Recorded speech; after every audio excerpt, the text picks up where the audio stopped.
Hoje nós vamos gravar uma classe de palavras fundamental, que é a classe dos pronomes. Eu costumo dizer que pronome é a classe de palavras mais difícil do português. Primeiro, porque ela não tem uma significação pronta. Segundo alguns gramáticos, nós temos aí uma nomenclatura que não cai muito em prova, mas que é interessante da gente saber. Pronome se encaixaria numa classe de palavras que seria considerado deítico. Deítico tem a ver com classe de palavras vazia de significação. Como assim? Quando eu falo o aluno, aluno é um substantivo, é uma classe que traz um conceito, que tem uma informação, e quando eu falo a palavra para vocês, vem à sua cabeça a imagem de um aluno. Da mesma forma, quando eu falo mar, mar, todo mundo imagina um mar, todo mundo tem um conceito a respeito de mar. Agora, quando eu digo ele vai depender do contexto. Ele é uma palavra que dentro de um contexto vai ter uma significação que pode ser cachorro, pode ser mar, pode ser sorvete, pode ser aluno, depende do texto. É aí que está o charme do pronome. Pronome deve ser cobrado em todas as provas, porque ele ali, o aluno, para interpretar, para saber usar o pronome, ele tem que avaliar o pronome dentro de um contexto, dentro de uma situação de uso. No inicinho aqui do nosso curso, eu havia dito para vocês que a tendência moderna das provas era de cobrar a gramática dentro do texto. Está aí a função do pronome. O pronome ele vai ter uma significação dentro de uma situação de uso e cada situação vai determinar um significado, um sentido diferente. Vamos agora ao conceito dessa classe de palavras. O conceito básico, o primeiro conceito, seria palavra que substitui ou acompanha o nome. Só que eu costumo dizer para os meus alunos que esse conceito ele é muito pequeno, ele é muito amplo, ele é muito genérico. Por quê? Se a gente pensar só em substituir ou acompanhar o nome, vocês devem se lembrar que uma classe aí que nós aprendemos era o numeral. E que o numeral ele tinha a função de numerar o substantivo, que é aquele que substitui o substantivo, ou numerar o adjetivo, que é aquele que acompanha o substantivo. Ou seja, ele podia substituir ou acompanhar o substantivo, e ainda assim, ele era numeral e não pronome. O mais importante do pronome, e o que eu queria que vocês levassem para a vida de vocês, é que o pronome, além de substituir ou acompanhar o nome, ele se refere a uma das pessoas do discurso. E aí o interessante é a gente saber que num discurso, numa situação de uso da língua, nós temos aquele locutor, aquele que enuncia, aquele que fala, e nós temos o interlocutor, que é aquele que recebe, é aquele que dentro da comunicação, dentro de um discurso, ele capta a informação dita. Nós temos aquele que enuncia, locutor, o eu, e nós temos aquele que recebe, o interlocutor, o tu. Dentro dessa comunicação, dentro de um discurso, a gente sempre tem aquela primeira pessoa, que é aquele que fala, temos a segunda pessoa, que é aquele com quem se fala, e temos o assunto sobre quem se fala, a respeito de quem se fala, que seria o ele. Já é discutível dentro aí da linguística moderna essa terceira pessoa, mas não é nosso objetivo entrar nesse nível de análise. O importante é saber que dentro de uma situação de uso da língua, seja oral, seja escrita, não interessa, nós temos aquele que fala, o eu, a primeira pessoa. Nós temos aquele com quem se fala, o tu, a segunda pessoa. E nós temos aquele sobre quem se fala, a respeito de quem se fala, que seria a terceira pessoa, que seria o ele. Flexiona? Ora, o pronome ele sofre flexão, ele é variável. Eu estou colocando de uma forma genérica, de uma forma abrangente, porque nós vamos ter que trabalhar a flexão em cada um dos pronomes. Nós vamos ter que saber, por exemplo, que o pronome possessivo varia em gênero, em número. Vamos discutir isso em cada um deles. Mas até então, nós já vamos ter o pronome como uma classe de palavras variável, ou seja, sofre flexão. Função. Ora, nós combinamos que toda classe de palavras nós trabalharíamos o conceito. Se ele flexiona, sofre alteração e a função dela. Embora a gente não esteja na sintaxe ainda, na relação ainda, nós já damos conta de ter uma noção sobre isso aí. Vamos pensar pelo enunciado ali, que eu acabei de trabalhar mais atrás. Eu disse para vocês que o pronome é a palavra que substitui ou acompanha o nome. Ora, as duas funções que o pronome exerce são ou o pronome adjetivo ou o pronome substantivo. O que significa isso? Pronome adjetivo exerce a mesma função de um adjetivo. Acompanhar o nome, acompanhar o substantivo. Pronome substantivo exerce a mesma função de um substantivo. Substituir o substantivo. não é? Estar no lugar do substantivo. Mas vamos aí, vamos discutir, vamos entender isso bonitinho. Vamos começar com a frase, porque nós estamos trabalhando dentro de um universo linguístico. Meu pai saiu muito cedo de casa. Isso é uma frase. Nós combinamos algumas aulas que frase é aquilo que comunica, que tem um fechamento, que tem uma informação. Ora, depois que a gente olha a frase, a gente tem que ver se a nossa frase é verbal, se a nossa frase tem um verbo. Qual que seria o verbo dessa frase? Saiu. Saiu é um verbo de ação, não é? Meu pai aqui realiza a ação de sair. Se ele é um verbo de ação, nós também já sabemos que ele é um verbo importante. Mas vamos parar por aí. Se a gente enunciasse essa frase, se a gente dissesse, fosse falar essa frase em voz alta, essa frase ela teria uma pausa natural. Quer ver? Meu pai saiu muito cedo de casa. Veja que na hora de eu falar a frase, naturalmente eu pus uma pausa aí. E essa pausa me indica que eu tenho dois grupos nessa frase. O grupo verbal do grupo não verbal. Eu gosto de falar disso, gente, porque durante muito tempo nós acreditamos que sempre que a gente faz, sempre que a gente respira na hora de falar uma frase, sempre que tem uma pausa dentro de uma frase, a gente coloca uma vírgula. Você lembra lá na quarta série que a gente aprendeu que respirou, põe a vírgula, respirou, põe a vírgula? Pois é, isso não é sempre verdade, não. Nós vamos aprender lá na frente que a vírgula é um recurso da escrita, da língua escrita. Tudo bem que ela quer trazer características da fala e colocar dentro da escrita. É isso. Só que antes de tudo, antes de pausa, antes de respiração, antes de qualquer coisa, a pontuação ela tem uma função sintática dentro da língua portuguesa. E dentro disso aí, numa ideia geral, a gente só usa vírgula quando o termo for acessório para a estrutura. É por isso que eu vou falar desde o dia de hoje até o final do curso. A gente nunca usa vírgula entre o sujeito e o verbo. Ainda que haja uma pausa natural na enunciação da frase, a gente não coloca a vírgula. Eu chamei a atenção de vocês só para a gente se lembrar de uma coisa. Toda vez que eu olho a frase, achei o verbo, eu vou dividir a frase em dois grandes grupos. O grupo não verbal do grupo verbal. Vamos ver como é que é isso aí.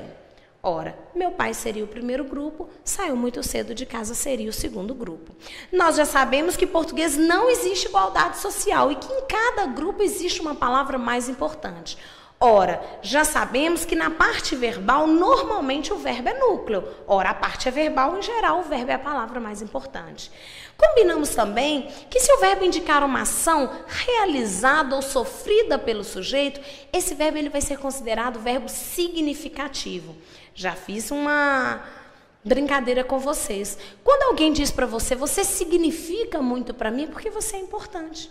Se o verbo é significativo, se ele tem significado, se ele tem conceito, se ele tem informação, ele é um verbo importante, portanto, ele é núcleo. Ora, vamos pensar que no outro grupo eu tenho uma palavra mais importante. Ora, meu pai, pai é substantivo, substantivo dá nome. Lembra que o substantivo é sempre a palavra mais importante do grupo em que se encontra? Então, não teria mistério. Ora, nessa expressão eu já disse para vocês que depois que a gente tira o núcleo, o resto está ligado a ele. Eu fiz uma estrutura aqui, vamos ver se vocês concordam. Essa relação aqui, essa relação de seta, nós vamos ter que usar o nosso bom senso e a nossa leitura. Eu já sei que saiu é um verbo de ação, portanto ele é núcleo, ele é a palavra mais importante. Eu já sei que depois que eu tiro o núcleo, o resto está ligado a ele. Tudo bem, agora responde para mim. Muito cedo de casa seria uma expressão única ou são estruturas independentes? Ora, se eu imaginasse que muito cedo de casa fosse uma estrutura só, eu imaginaria que cedo é a palavra mais importante. De casa especifica cedo ou diz de onde meu pai saiu? Imaginem só que muito cedo é uma expressão que junta, dá a ideia que duas palavras juntas dão ideia de tempo em relação a saiu. De casa é uma expressão em que duas palavras juntas diz de onde meu pai saiu. Na verdade, eu tenho duas estruturas independentes entre si e ligadas ao verbo. Eu quero que vocês comecem a pensar nisso, porque a abordagem semântica ela auxilia na abordagem sintática. Não é verdade universal, mas ela traz um auxílio. Saiu é verbo de ação, se é verbo de ação, ele é núcleo. Depois que eu tiro o núcleo, o resto está ligado a ele. Muito cedo é uma expressão que se liga ao verbo saiu. De casa é uma expressão que se liga ao verbo saiu. Se eu quisesse fazer a análise completa, o que eu poderia fazer? Ora, saiu é um verbo de ação, exerce a função de núcleo. Muito cedo indica quando meu pai saiu. Ora, a palavra que se liga ao verbo indicando circunstância, advérbio. Isso aí seria uma locução adverbial de tempo. Ora, eu não estou me preocupando muito com o nome agora de tudo, para a nossa análise ficar mais leve. Mas imagine só, muito cedo se liga ao verbo. A palavra que se liga ao verbo, advérbio. Isso não é uma palavra, é uma expressão, locução adverbial. De que, professora? Ora, de tempo, não indica quando ele saiu?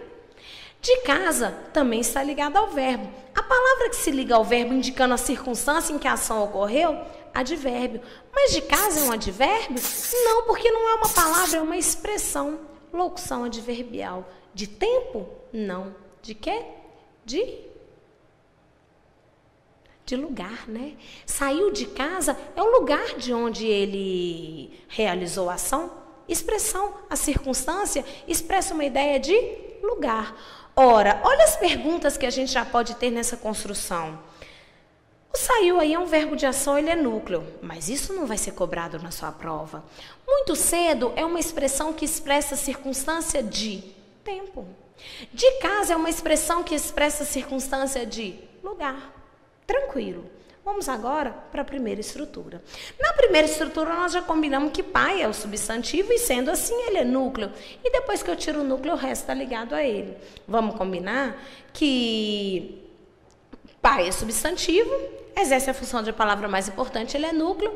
Agora eu vou dizer para vocês que meu é pronome. Vamos entender por que é pronome? Vamos lá no primeiro conceito de pronome. Pronome é uma palavra que substitui, não é o caso, ou acompanha o nome. Nesse caso, meu acompanha o nome pai. Refere-se a uma das pessoas do discurso. Vamos ver? Meu pai é pai de qual pessoa do discurso? Da primeira. Meu pai, pai do eu. Teu pai, o pai do tu. Seu pai, o pai dele, o pai de você. Nós vamos trabalhar com isso mais na frente. O fato é que esse meu é pronome, porque ele acompanha o nome e se refere à primeira pessoa do discurso. Ele é um pronome adjetivo porque ele exerce o mesmo papel de um adjetivo. Vamos entender? Qual que é o papel do adjetivo? Ficar junto do nome.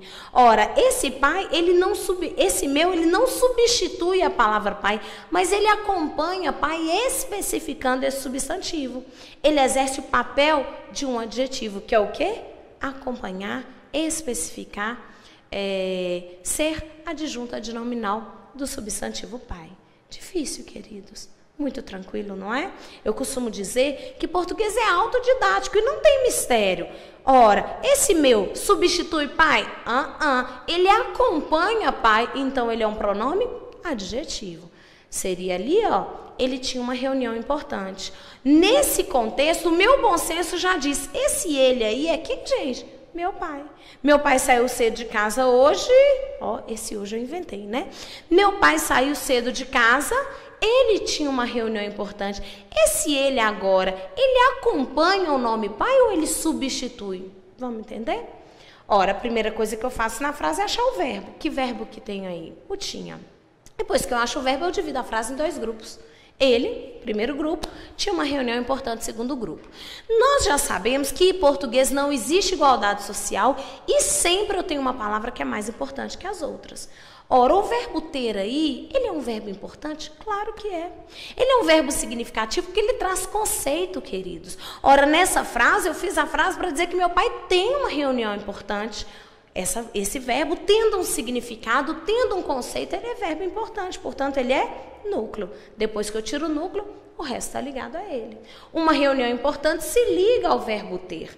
Agora, alguns alunos podem estar pensando assim, Ai, professora, por que você fez uma bola só? Uma reunião importante como uma estrutura só? Eu fiz isso, gente, porque eu parti do pressuposto que reunião, dessa expressão, uma reunião mais importante, reunião é a palavra fundamental. Esse uma está no feminino singular por causa de reunião. Porque se fosse encontro, seria um encontro importante. E se fosse encontros, seriam uns encontros importantes.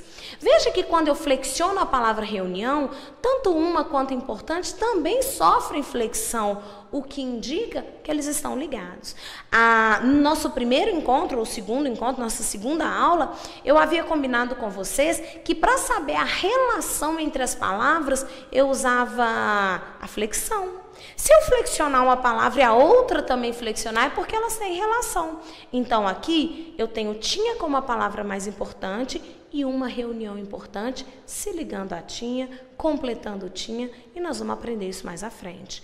Agora, o nosso papel é saber quem que é a palavra mais importante do primeiro grupo. Não tem mistério. Se você tem um filho só, o mais importante é esse, você só tem ele. Se eu tenho só a palavra ele, quem que é o núcleo da minha estrutura? Ele. Eu vou dizer para vocês que esse ele aí é um pronome. Por que ele é pronome? Primeiro que ele substitui o nome. Se refere à terceira pessoa do discurso. Eu primeira, tu segunda, ele terceira. Esse pronome ele não acompanha o substantivo, ele substitui, ele está no lugar de um substantivo. Ele então será chamado de pronome substantivo. Qual que é o papel que ele exerce? Ser núcleo, o mesmo papel de um substantivo. Não tem mistério. Os pronomes, então, eles exercem duas funções básicas. A primeira delas seria o pronome adjetivo, que acompanha o substantivo. Veja que quando a gente fala pronome adjetivo, a gente trabalha ainda no campo da classificação. Nós estamos, na verdade, dizendo que é um pronome que exerce a mesma função de um adjetivo, que é acompanhar o substantivo. A segunda função seria o pronome substantivo, é aquele que não acompanha o substantivo, mas o substitui. Na verdade, em vez de usarmos o menino chegou cedo, a gente usa ele, que está no lugar de menino, que substitui menino, exerce a mesma função de menino e, portanto, é um pronome substantivo. Nós já sabemos, se a gente for costurar as informações passadas, nós já sabemos que a função do adjetivo, uma delas é de estar junto do nome, é adjunta de nominal, e que a função do substantivo é de ser núcleo. Então, o pronome substantivo também seria núcleo. Vamos agora trabalhar com os tipos de pronome.